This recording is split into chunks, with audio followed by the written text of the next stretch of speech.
Alrighty, ladies and gentlemen, welcome back to the channel. We're looking at something exciting today. Back in the racing game, something a little different than I've been doing lately. I did a few rally videos over the last few months, especially in Australia, and it was really cool. Rally driving is just something that isn't big here in America. I don't know why. It's really, really cool. It seems really dangerous, really on the edge, but it's an adrenaline rush.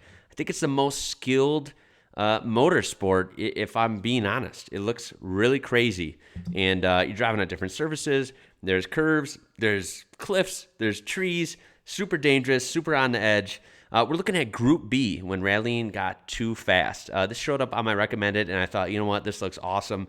Even as an American who was not well versed in rally racing growing up, like I was in IndyCar and NASCAR, even American Le Mans Series, stuff like that, I've heard of Group B. That's how famous it was. So it must have been really, really awesome. So let's learn about it. Enough intro. Let's get right into it. Real quick, this comes from a channel called Driver61. So this will be linked in the description down below.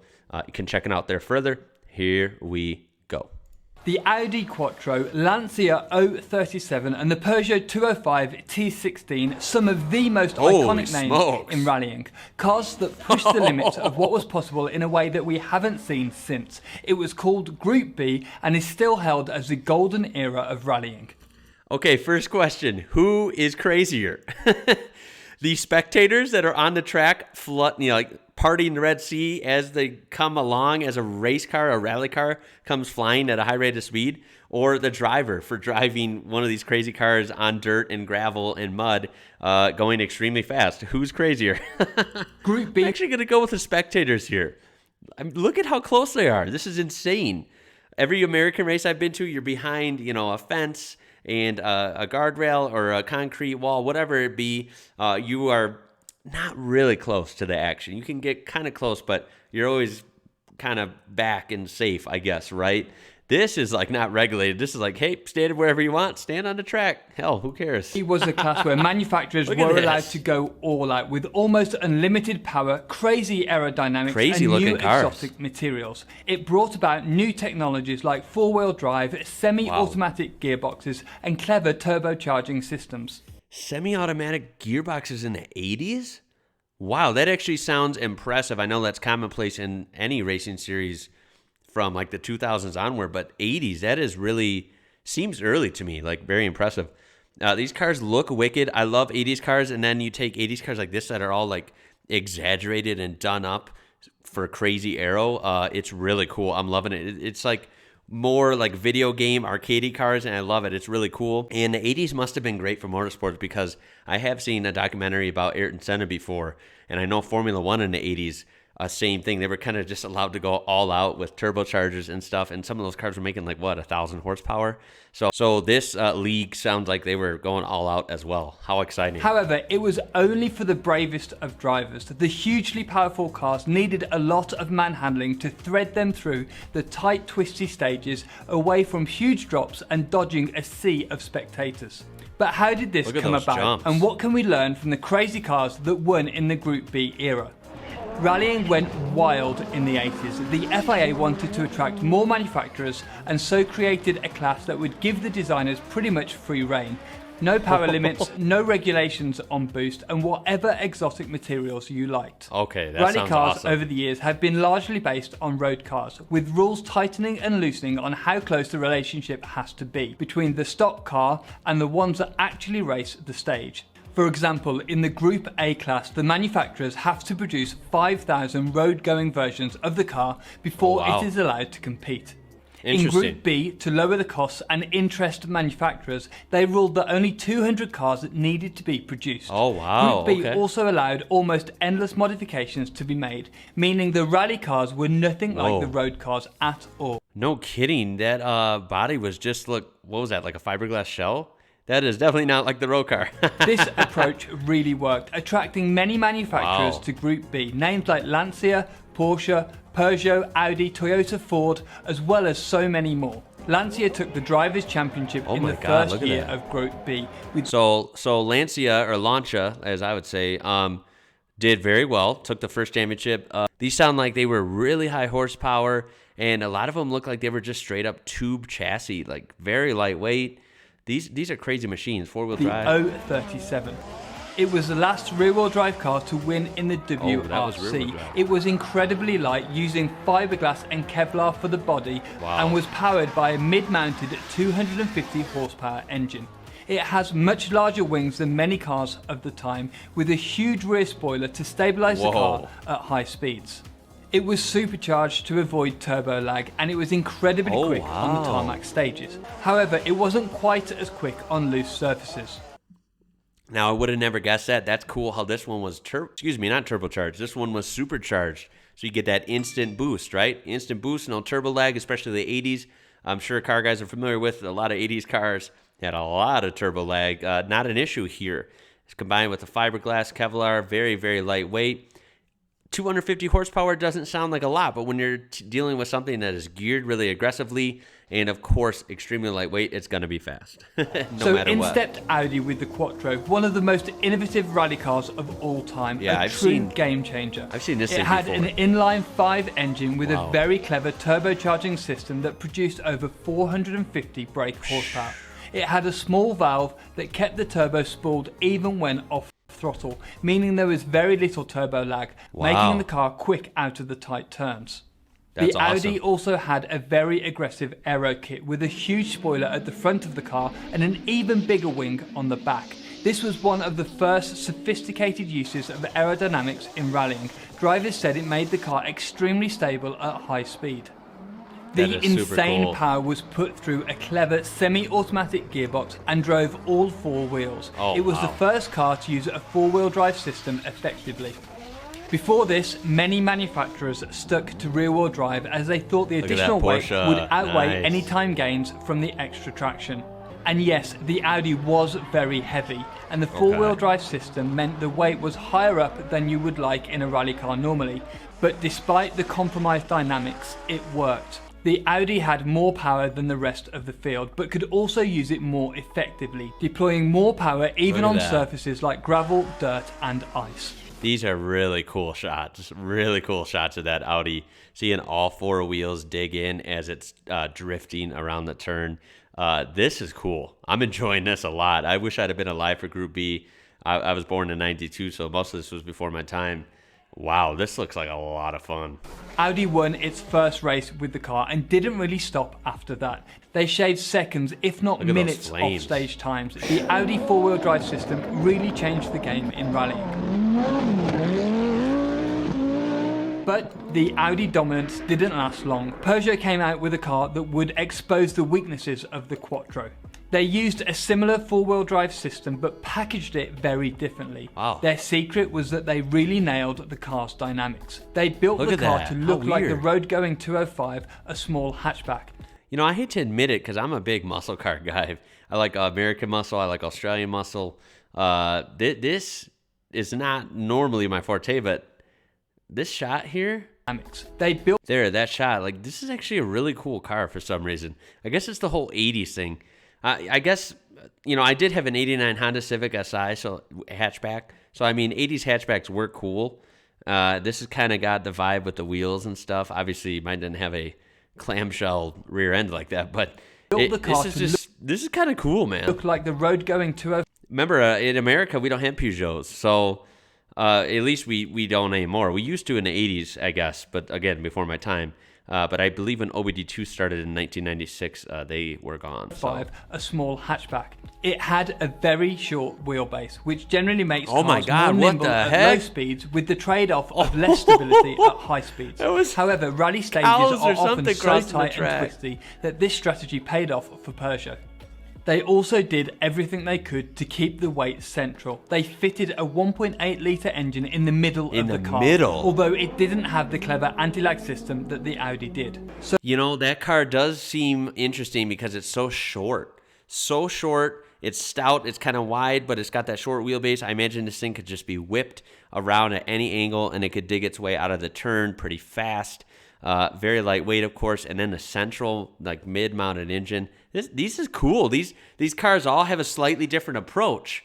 but they're very exaggerated, very exotic, right? This sounds like it was a lot of fun. So the drivers used an old trick to keep the turbo spooled up. They left foot braked for the corners while staying on the throttle. This kept the turbo spooled up and gave them immediate power on the exit. Awesome. But what was really unusual about the 205 was the orientation they mounted the engine in.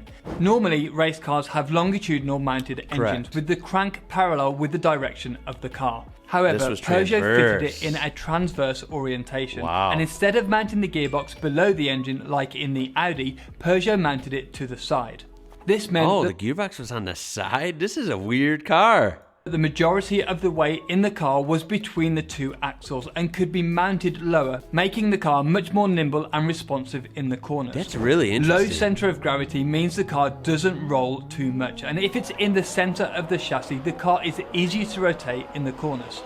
The 205's weight distribution wasn't 50-50 though, it placed around 60% of the weight on the rear wheels. Oh wow. In simple terms, rearward weight distribution promotes oversteer and frontward weight distribution creates more understeer. Yeah. This rearward bias meant the car was easier to turn in and control through the turns. You can really see this if you watch the Audi through the corners. The Audi was very front heavy and produced a lot of understeer. You can see the Audi right in that turn. The Audi, you can, I don't know how to describe it, but you can see visually that it just looks heavier. And part of that is because he just mentioned, you could see it in that clip there, that Audi is plowing into turns. You can see it plow a little bit. It's not getting rotated early. You can see the weight kind of push it through, and it has to struggle to complete the turn cleanly, right? The drivers are trying to neutralize this with the throttle, but they have to correct the car several times through the corner. The Quattro understeers, then oversteers, then understeers again through a turn. It's like a fight. The drivers really have to wrestle it through the corner. The Quattro was by no means an easy car to drive. Now look at the Peugeot. There is one smooth input on the steering and the car looks much more balanced and easy to drive. There is no wonder it was quicker. It's incredible to watch as these drivers control the car when at crazy speeds on tight and twisty rally stages. Also not forgetting they are threading the car through a sea of spectators on the stage. That is but why are the fans allowed to be so close to the cars? Great question. The stages are public roads, meaning anyone could go and spectate. However, it meant that many got extremely close to the cars. That's cool, actually. Back then, people did get hit, but it was considered to be part of the challenge for the drivers. They often kept it pinned and had to hope that the fans would get out the way in time. This guy even had to jump over a passing car. That's crazy. It almost, like he said, it's a whole different dynamic to the racing event. You have the racing event itself. You're battling, you're hoping your car's reliable, and you want to set a good time, and you want to beat your opponents, but now you're also having to worry about literal human lives on the track. Something you usually don't have to worry about in a race car, I would think. So that is really, really weird. It makes you wonder, too, if there were some radical people out there, like, did they try and sabotage certain people, by getting really close, making them nervous? I don't know. This is crazy. Many manufacturers understood that Peugeot's approach was the way to go, all producing smaller, short wheelbase cars with all the weight in the middle. MG created the Metro with a distinctive boxy shape and a huge front wing, and the Renault 5 took a similar approach too. Renault. However, it was Lancia that did it. Okay, I gotta admit, that Renault right there, that is boss. That looks sick. Look at how wide that thing is, and it's like cubular, which shouldn't work, but it does. Approach too. However, it was Lancia that did it the best. Looks they like finally a scrapped go-kart, rear-wheel drive after being uncompetitive all year. So they created the Lancia Delta S4, a short wheelbase four-wheel drive monster. Firstly, they developed an engine with a genius twin charging system. That's beautiful. They fitted a supercharger to avoid the lag of a turbo, a bit like the Lancia 037. However, this created less power at high revs. As a supercharger is directly driven by the engine, it can provide boost at low revs, but saps more and more power as the revs climb. So what Lancia did was fit an additional turbocharger that would provide boost at high revs. So that engine was just forced, right? Forced induction. This had forced induction of every type. Belt-driven supercharger, then a turbocharger, this has got boost of different sorts at any RPM. That is absolutely crazy. Were these reliable? I imagine that is a lot going on under the hood. Low-end boost was provided by the supercharger before cutting out and letting the turbo take over at higher revs. That's insane. This meant the Delta S4 was amazingly powerful and had the grip to put it down onto the stage. It took many wins before eventually bringing the Group B era to a close. This era of rallying was amazing to watch. Incredibly fast cars and amazing drivers all pushing to the limits of what's possible. There were different winners every year and cars that looked remarkably different with incredible engineering. Yeah. However, you can't ignore the fact that it was extremely dangerous. The cars were too powerful, difficult to drive, and not enough emphasis was put on the safety of drivers and spectators. The biggest issue was the minimum weight rule. Cars could weigh as little as 890 kilograms. So to be competitive, manufacturers would do anything they could to get this limit down. This created a breed of cars that were very fragile and not up to the job of protecting drivers in a crash. Many of the drivers explained that if this weight limit was higher, more strengthening could have been added to better protect the drivers in a crash. Several huge crashes happened. In Portugal, Santos crested a rise in his Ford RS200. He lost control and went off the course, horrifically injuring 31 spectators and killing 3. All the teams immediately pulled out of the rally and it left Group B hanging on by a thread. A few months later, the final blow came. Lancia's Henri Toivonen was the championship favourite when he lost control late in a fast turn. He was winning by a huge margin when he and his co-driver Sergio Cresto came flying off the road, heading down a steep hill. Oh my God. The impact ruptured the fuel tank, spilling fuel over the red-hot turbocharger, sending the car up in flames. After the incident, it was barely recognisable as a car, and both Henry and Sergio were killed in the crash. Oh my God. This led to many manufacturers pulling out, and the FIA ended the Group B class the following year. Yo, that was just a roll cage at that point, or the tube chassis, whatever. That's sad. You should watch this video where I explain what it takes. That was really cool. Well done video. Fascinating series. Came to a explosive end, literally. Wow, didn't expect that. I guess I should have, though. I mean, that seemed like a dangerous series. Very fascinating, though. I guess it makes sense that safety is number one, human lives are number one. That I totally agree. No arguing there. But you know, before that became too much of a problem, it seemed like a fun series while it lasted. On paper, right?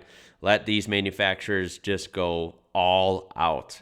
You know, tons of engineering and new, basically, inventions, right? Inventing the best race car, the best rally car that you can do with no limit.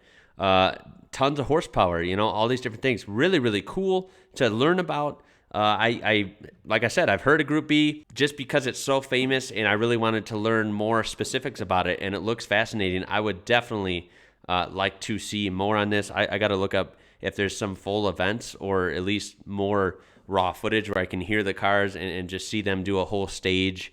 That would be really fun, so I'm going to have to do that. If you know any, maybe you can suggest some down below. But tell me your thoughts on this. Did you get to watch this a lot more than I did? Tell me what your favorite car and drivers were, even your favorite car from this video. I'm going to go with that Renault he showed towards the end. That was really, really awesome. But otherwise, the Audi is pretty iconic, even though the other ones probably would be more fun to drive, I think. Please throw a like on that video if you enjoyed it. Help this video out. I do appreciate it. Subscribe if you would love to see a lot of fun videos and awesome automotive and motorsports videos like this. I have playlists. You can look for them. This is what I do. I love this stuff. Also, check that description out for this original video from Driver61. This was a very well done video, so props. Make sure you check them out, as well as check out other ways you can interact with my channel. The Discord is really big and active. You can check me out on Instagram and Facebook at IWrocker. My name is Ian. You're watching IWrocker. Until next time, guys, stay safe, and I'll catch you later.